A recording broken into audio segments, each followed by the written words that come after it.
Oke, Assalamualaikum warahmatullahi wabarakatuh. Kembali lagi kita pada video ini yang akan membahas terkait dengan neraca lajur dan laporan keuangan. Yang mana pada video-video sebelumnya sudah kita bahas terkait dengan persamaan dasar akuntansi, ya, terus bisnis transaksi, terus juga ayat jurnal penyesuaian. Nah, sekarang kita akan membahas terkait dengan neraca lajur dan laporan keuangan. Ya. Kita ketahui mana neraca lajur ini dibuat setelah adanya ayat jurnal penyesuaian.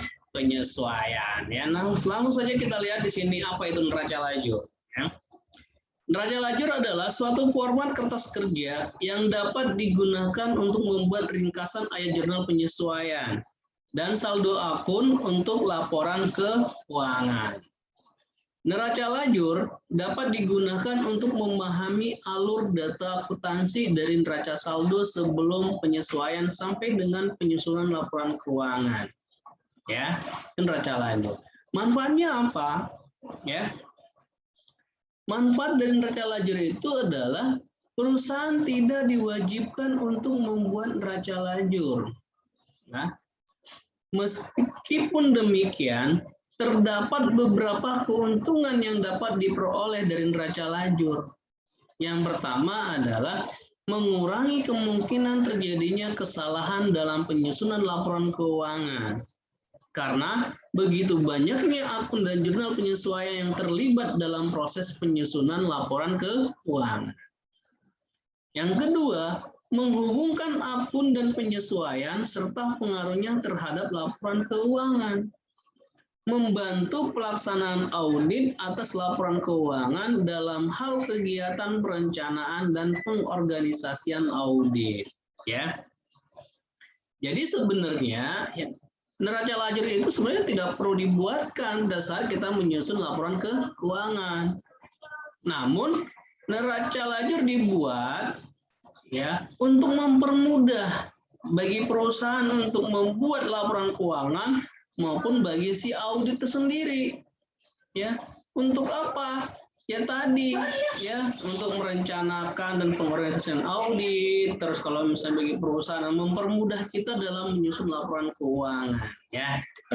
Oke. Terus yang kedua tadi manfaat dari neraca lajur, yang kedua adalah menggunakan neraca lajur.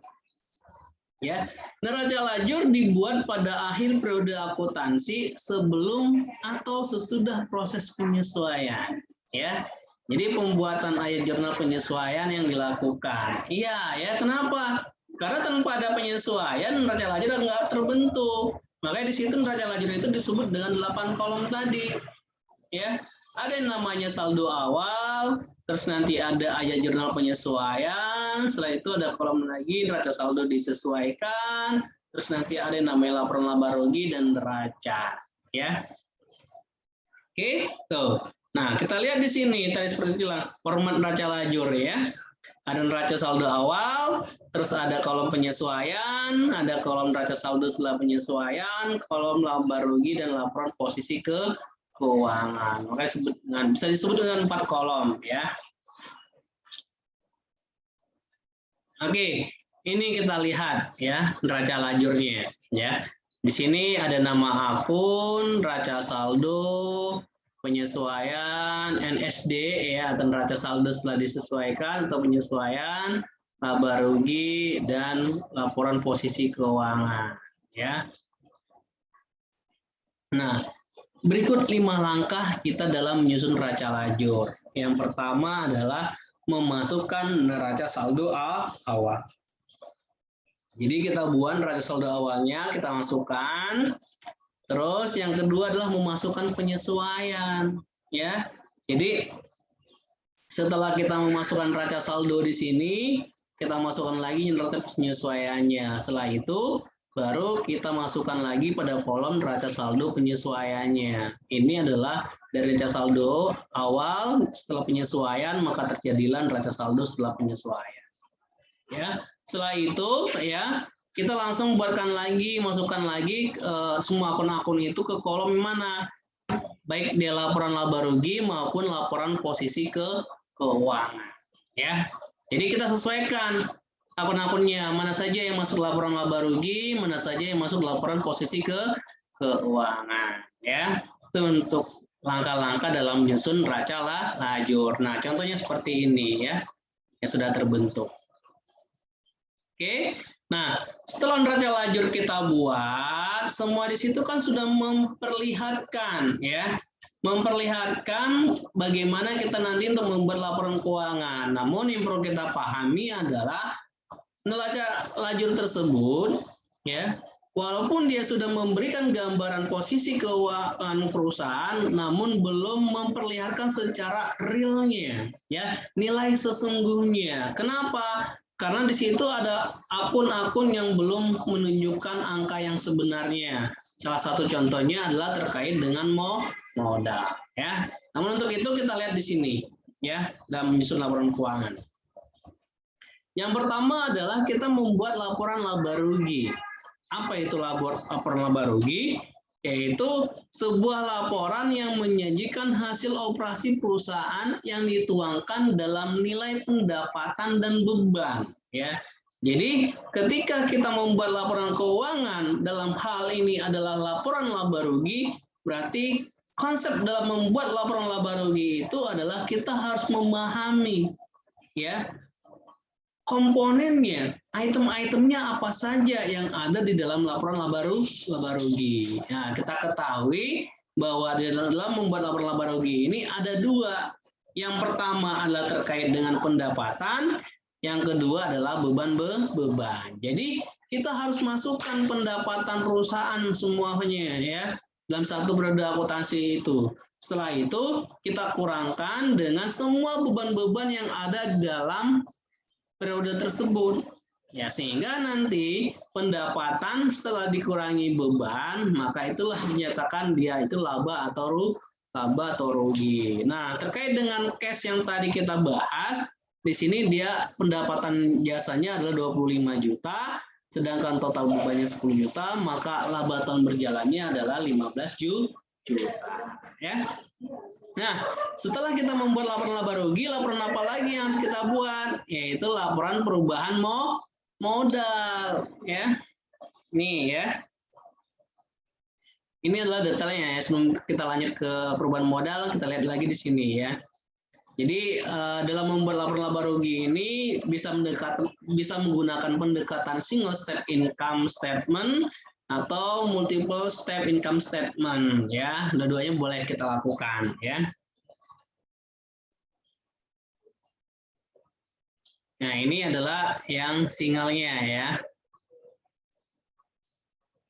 Terus yang ini adalah terkait dengan multinya. Tadi single, ini multi ya. Jadi membedakan dia itu kalau single itu langsung ke bawah semuanya.